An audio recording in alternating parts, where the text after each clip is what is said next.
Welcome back to another Long Way Home episode, everybody. Today we are here with somebody that you've actually all been talking about, but you just didn't know it. The 1300 GS is his baby. His name is Christian, and he is the designer of the bike. And I wanted to bring him here for him to explain to us exactly why this specific design language was used. So let's have a chat with Christian. Christian, why, in big numbers, why does the bike look the way it looks right now? Why is it so much different than the previous model and the previous model? What changed in BMW's design language? I mean, basically, this design language does not just come by the idea we would like to have a different styling or design. It is actually very much technique driven, concept driven. And it's now pretty much different because we changed the concept, the technical concept, package, layout, architecture. We changed this quite a bit. In order to make the bike a lot lighter, we had to really start from a pretty plain paper and think of different ways of how to solve problems. So the design comes from your will to actually make the bike lighter. Absolutely. Not just because BMW got bored of the way Not at all. No, we loved our 1250 GS. Yeah? We loved it. So We realized if we pack even more innovations into it, we need to stop the evolutionary steps. We rather need a revolutionary approach. a new package to put A new the radar package, in, for also new example. manufacturing methods, like what you see here with the mainframe and the subframe. And we didn't do it just by the purpose for doing something different. There were certain reasons why we did it. Okay. We tried out a lot of things, and that one, and this technique we chose because it brought the most benefit of what we wanted to achieve. To pack everything in. Starting from the back, how did you manage to get the end can so small? Because if you could have gotten it smaller on the 1250, I'm sure you would have. Yes. But not. Why is it so small? How is it Actually, possible? I mean, this is because we are having a pre-muffler now.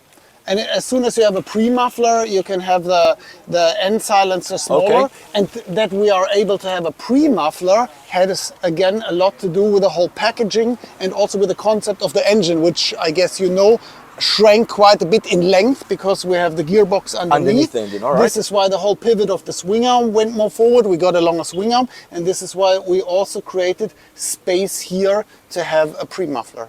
The shape of it, the overall shape of it, can you talk to us a little bit about it? Because it's got a very flowing from the back all the way to the front, so that when you look at it from the side, you're not even seeing that headlight. Exactly. I mean, what you are mentioning is many things which come into play. First of all, it is the proportions which are significantly different than what we had before because we are much more compact. You see this much flatter tank ramp. Before we were much higher. Here we are actually what we don't see from the side. We are also much slimmer.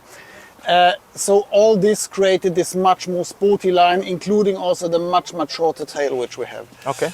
The second thing what you were mentioning is that we brought the parts very close together, which again we did Compact. because of package reasons, but we also placed them in the way that they are really fitting into each other. So we don't have this typical compartments anymore. Actually, the 1250 was done in the way that it was more a conglomerate of different devices. So like Engine, gearbox. exactly, everything somewhat built on top. But here, really, every part is designed exactly for this bike and interacts also visually and also functionally with the next part. And we wanted to condense everything, and this is what you see very much, as you mentioned, in the front, where the whole headlight is not a huge unit sitting here anymore. Separate. No, it's really integrated in the beak. So you don't see it, it is smaller, it is lighter, and the whole look, therefore, is also less complex. Okay. Speaking of the headlight, hot topic right now, how did you decide on X? Yeah, I mean, first of all, we decided to go for LED matrix technology because that one is tiny, it is compact, and it Which is means, lightweight. what does it mean? LED matrix? LED Technologically, what matrix, does it I mean? mean, we know it from cars. It is a very modern technology with many LEDs, and we can combine all kinds of functions in this one little center unit. We have high beam, low beam, and in the Headlight Pro also curve light, just integrated in this tiny little in this tiny little center part. So everything happens here. These are all DRLs. This is just DRL. For design-wise, okay? Exactly. So you've got low beam, high beam, and cornering lights. Exactly. All in that space right now. Exactly. And Okay. this one is for homologation reasons placed in the center. Okay. But it also makes sense to have it in the center. So then we are designing a DRL. A DRL, we could have done it asymmetrically, but it would have been a design gimmick. There would not be any technical reason for it. Fair enough. And BMWs have been asymmetrical until now with the DRLs. but because of functional reasons. Okay. It was because we had a high beam and a low beam line. And the one had to be bigger than the other one by technical reasons. So if we would have liked to have it symmetrical, we would have needed to size the one up to the other one. For no reason. For no reason. Okay. And this is why it ended up asymmetrical. It was functional reasons. And if we would have done it now asymmetrical, there would have been no functional reason for it. So it would have been a gimmick and would not have fit to the GS design philosophy. Okay, so basically because of the matrix LED, which can pack all of that technology in a tiny little housing, you can do whatever you want with the DRLs, which you need to have. Yes. And you decided to make them symmetrical. I remember, I don't know if it's a true story, but the first S1000RR, Yes. the one that had the weird lights, Yes. that was because you wanted to keep the weight down. Yes, Even though if it was a exactly. couple of grams or No, whatever. it's because it was- exactly the same Okay. because we would have needed to blow up the other light just for styling reasons, which doesn't make any would sense add at weight. all. Coming back here, you said that the engine and the gearbox and everything is one unit, one compact unit, specifically designed for the GS. Yes. Which means that if you come up with a 1300 RT, it's going to look in the middle exactly the same. It's going to be sharing all of this, or At the do you moment, make different ones for that?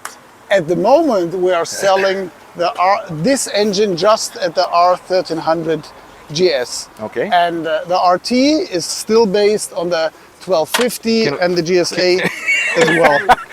I want to keep that in. Me too. It's brilliant. Yeah. It's like being at ICMA. Yeah. That's Yeah, exactly. There is no exactly fake what and- happens. No, it's fine. no. What else can we talk about? This is my question. I don't know if it's for you, the designer, or for Reinhard. Why did you keep the same TFT that you've had for the past 6 years? Actually, it looks the same, Okay. but it is different from a lot of software functions, I think also graphically. And it is just the benchmark for this bike. I really have to say there is nothing to improve on that. The RT one, the bigger one, I mean, with the navigation. That one would have been simply too big in order to get everything inside what we wanted to have with the steering angle and so on. It wouldn't have fit. Or let's say the other way around. We would have need to do compromises on a lot of other functions, Okay, so- which we didn't want to. Okay, that would mess up a lot of other things. Christian, I think that's about it. Anything else you want to add that I'm missing here, design-wise? Some funny design story that happened. How long has this taken from the moment you decided we're making a new 1300 until today when we get to ride it? How many years has it been? In between the first 15 sketches, there's one sketch where you would recognize that bike right away. Okay. And that sketch is a little more than 7 years old. 7 From now. years. So there wasn't even a 1250 out. No, the 1250 was at least done. I'm not sure whether out, because it was somewhere in September 2016. Okay. But we started very early because we knew we need to do this revolutionary step, and we need time to do it Properly. proper. Okay. Because it's completely new redesign. Yes. Just between you and me, Yes. can I get a photo of the 1400? What's he talking about? Christian, you've been wonderful. Thank you very much for Absolutely, talking to us, and likewise. I wish you the best. Thank you. Thank you very much. If you guys have enjoyed this video, give it a big thumbs up, comment with it, interact with it, and I'll see you on the next one. Cheers.